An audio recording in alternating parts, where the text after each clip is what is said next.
Hi everyone, my name is Carrie Moon and I am here today to lead you through a drawing activity, something that's very calm and relaxing.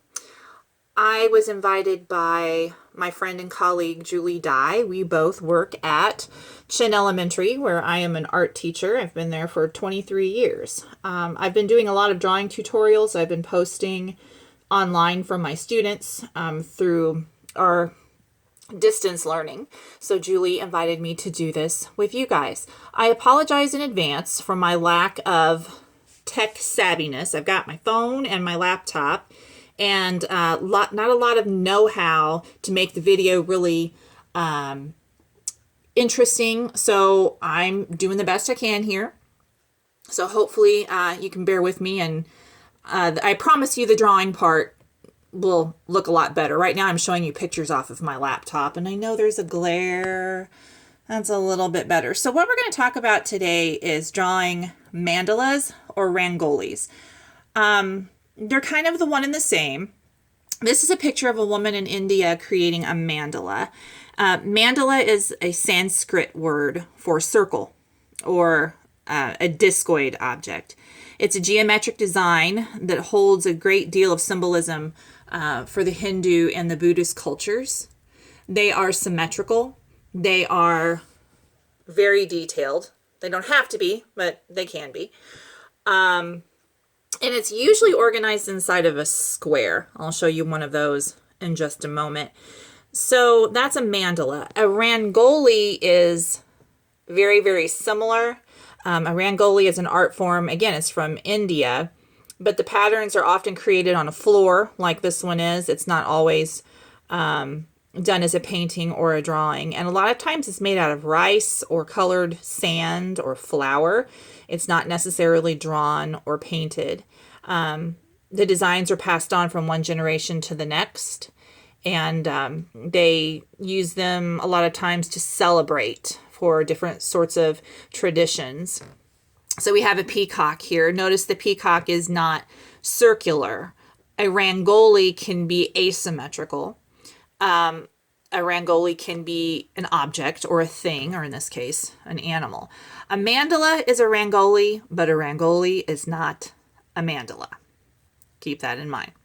So I'll show you a couple that I have done. Don't get motion sickness. I'm going to turn here. I'm in my studio. So if you see all these crazy things, this is a mandala that I painted. I actually have these hanging in my bathroom. Here is one of them. So it's very round and it is inside of a square.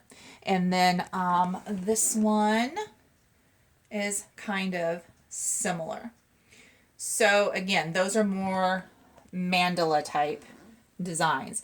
Mandalas are made of basic shapes. You can see there are spirals, there's circles, there are curved lines, there are raindrop shapes. So this is really something that anyone can do. I'm going to break it down for you and lead you through this process.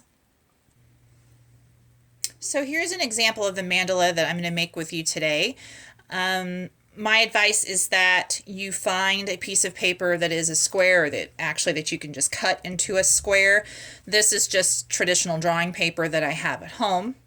You can use pencil, you can use marker, you could use your kids' crayons, you could use a ballpoint pen. It does not have to be professional tools. It doesn't have to be anything fancy at all. So with this one, I use a couple of different kinds of purples and pinks. Here is one that I just want to give you some examples of. This doesn't have to be done on regular paper. This can most certainly be done on, like this is the back of a Blue Cross and Blue Shield statement. It's a disclosure statement done in different languages. And I really like the way that it provided an interesting background within the mandala or rangoli design that I have. And then yet another thing you could do is use, this is a brown paper bag, this is a lunch bag. It's probably my favorite way. I just like the texture of that paper and I like the way that it kind of has an antique type background. So choose your paper, cut it into a square. It doesn't really matter What size? This is, I think, 7 by 7. My larger one was a 9 by 9, I think. Just as long as you have a square, we can get started. So the first thing that I would suggest is that maybe you watch this video all the way through one time, and then you can go gather your supplies and then watch it again, but maybe mute my voice so you can play some nice music in the background or whatever you find soothing, or whatever makes you happy, and then just draw along with me. Get yourself in a nice comfortable spot and draw along. So I'm going to go ahead and just kind of talk about basic shapes real quickly so that when we get started, it makes a little more sense to you. So some of the shapes we'll be using is obviously a circle. If you're a type of person that you need your circles to be perfect, then I also suggest that you gather some things to trace. The size depends on what you're going to be using for your paper. I would think about things like little rolls of tape maybe, or small cups or lids that you could trace if you're worried about making a perfect circle. I encourage you not to worry about that. And then, like a circle, you could use some spirals. We can use just curved lines. Doubling things is what adds your detail. So you're going to be repeating a lot of lines and shapes. Things that are more pointed, or even like the Hershey Kiss style is what I call it, where it points at the top. Those are some shapes that we can use. Raindrops. Again, we'll be putting shapes inside of shapes. Some triangular things, and a lot of times we split those triangles and then add details to them so they look like leaves. Ours will kind of be similar to a flower of sorts. And then even maybe some heart type shapes. So kind of be thinking about which ones you like. You can draw along with me, or you can go off on your own. But I just wanted to let you know that these are some of the shapes that we'll be using. Really not anything too linear like squares or rectangles. All right, let's do this. So I've got my drawing paper here. Actually, I have two pieces. I'm going to draw in colorful markers just so you can see each step more clearly. One color is perfectly fine. It's all up to you. So what you want to do is start in a corner, and you want to start with something curved or round. So let's start off with just a curved line that breaks up that corner into what would be something circular if it continued over in here. And then let's think about doubling that. So I'm just going to draw another line. Now, if you wanted to, you could come in here and add something, or we can come back to that. I think I'll keep moving forward and I'll come back and talk about details a little more. So I'm going to switch pins. Now let's think of something that we can add to this space. So maybe keeping it simple at first, just add a bumpy line.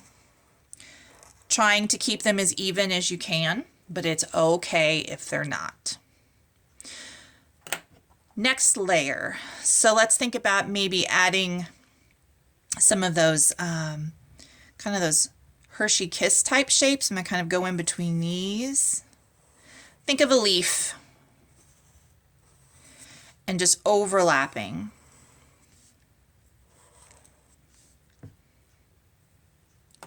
Moving on to the next step. I think I'm just going to draw a curved line that kind of sections off my space. And I'm going to double it, and then I can come back later and add details in these empty places. Sometimes details are better if you come back later and have some time to think about what the rest of your image is going to look like.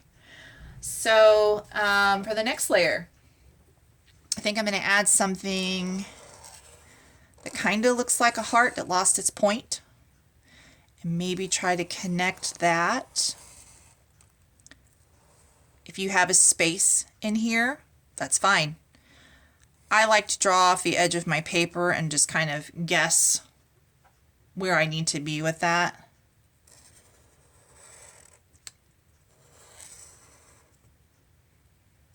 If you feel more comfortable doing a raindrop shape instead with just one bump, that's perfectly fine. Modify as you go along. All right, in the next space, I think I'm going to let's try something a little triangular. I always like to start in the middle and then work my way to the right or left. I just feel more comfortable with that. So I'm going to try some triangular things and connect the bumps of my hearts, trying to keep them as even as I can without using a ruler. Okay. And then again, maybe to break up this space, maybe a curved line. But I'm going to add something a little different. I think I'll go with some bumps here instead of just a double straight line, or a double curved line, I guess I should say.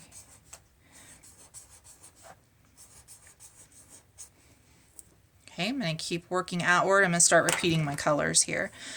Now I'm going to do something that looks more like that Hershey Kiss style. When I teach my kids how to do mandalas at work, they get frustrated with this one, so a lot of times they will turn their paper over and just practice drawing this shape over and over again, which is something that you could certainly do. Now, you're going to have to decide, where you're going to come to a stopping point. I feel like I can go a little further. It just depends on how big or how small you've drawn.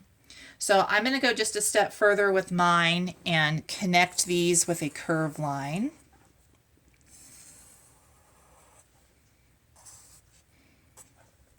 And I'm definitely going to want to stop after this step because I like having a little bit of negative space there. Okay, so there's our basic outline. So now what I would suggest is that we go back to the beginning.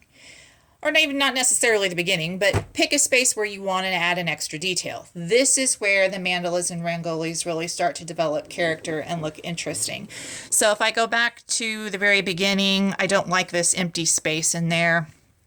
I think I'm actually just going to add a spiral. It's going to get cut off a little on the edges, but that's okay. But I like the way it fills this space. If you're using some sort of marker, you can use the tip just to create a little repetitive dot, which is a super simple way to add a detail. And then in the next space, in these bumps, since that's pretty small, it kind of limits me to what I can do. So I think I'll just go back and repeat that line. These really remind me of a petal or a leaf on a flower. So I think what I might do with that is I'm just going to do a couple little spirals that go out into the petal. You could add straight lines, stripes. In this curved section here that kind of caught my eye, I'm going to break that up with just some evenly spaced lines. Something as simple as a line can add a really interesting detail. This bothers me a little bit, having this empty space in there. So I think I will do an kind of an inverted raindrop. Everyone, I want you to know that I'm literally making this up as I do it. I do not have a plan in front of me. All I'm thinking about are those basic shapes that we talked about earlier.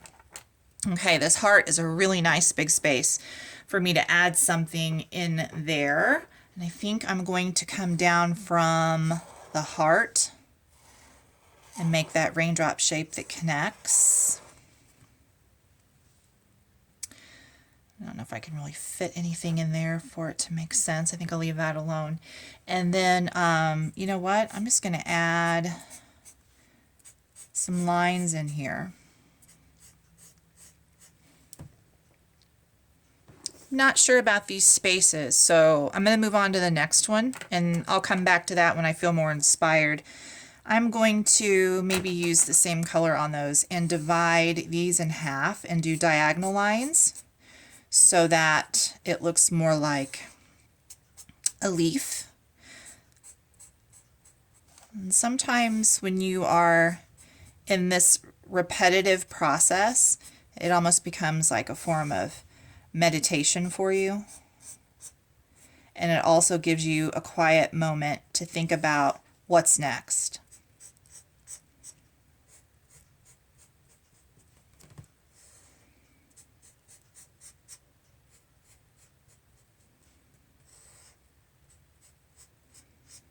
Don't worry about making everything perfect. So what just came into my head while I was doing all of that is I have this space here.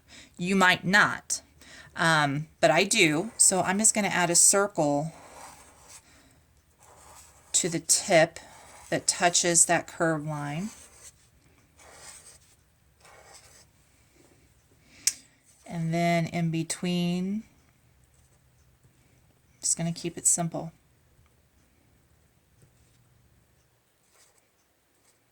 I hope you have some relaxing music going on in the background. I don't know if you can hear the thunder at my house. It's raining today as I record this.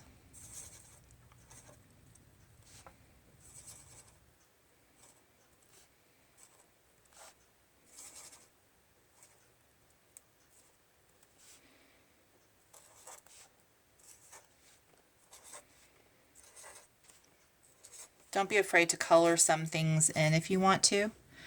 Like if I decide that I just really can't think of a design element that I want to add to this part, then maybe I just want to color it in.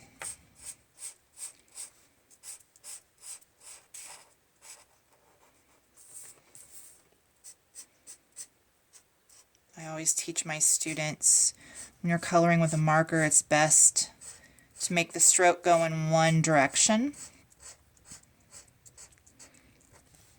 And then go back and clean up your edges.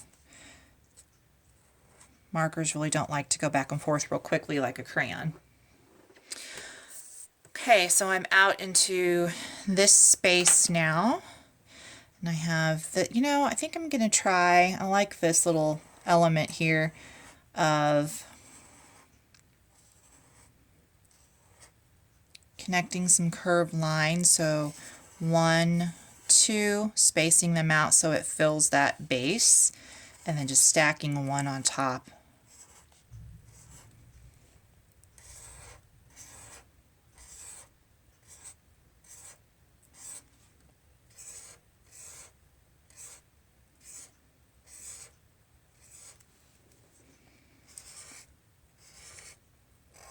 Lots of repetition makes it interesting to look at. And then I have this big interesting space there. I'm going to go back to maybe some green. Really just want to add in, this almost reminds me of a peacock feather. So I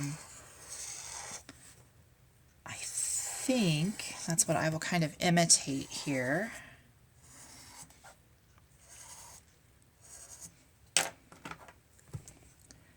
And then add a spiral. Oop, I'm going to bring it down there.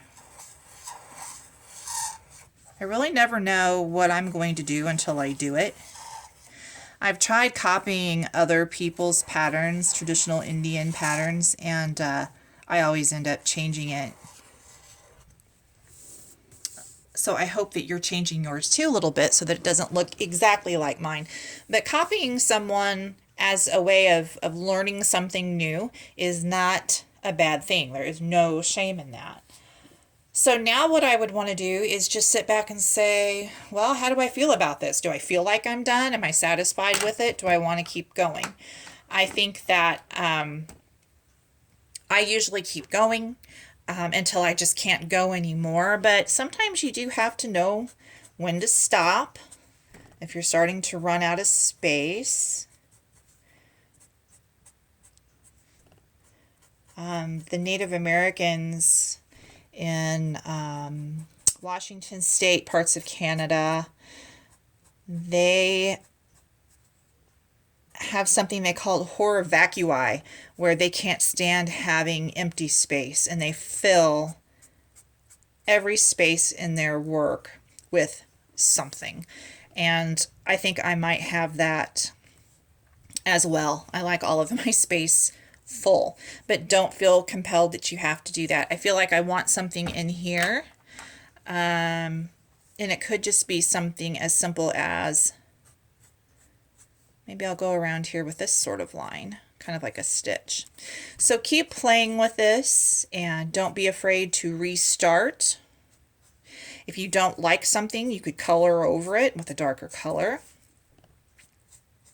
I hope that you have enjoyed learning about making mandalas and rangolis, and that you can incorporate this as a form of peaceful, calming art in your life. I think the one thing that I've noticed about what's going on today is there's been a resurgence of art. It's almost like another renaissance is happening in the outside world. I see on social media, not just my kids doing the art tutorials that I've put out there, but their parents.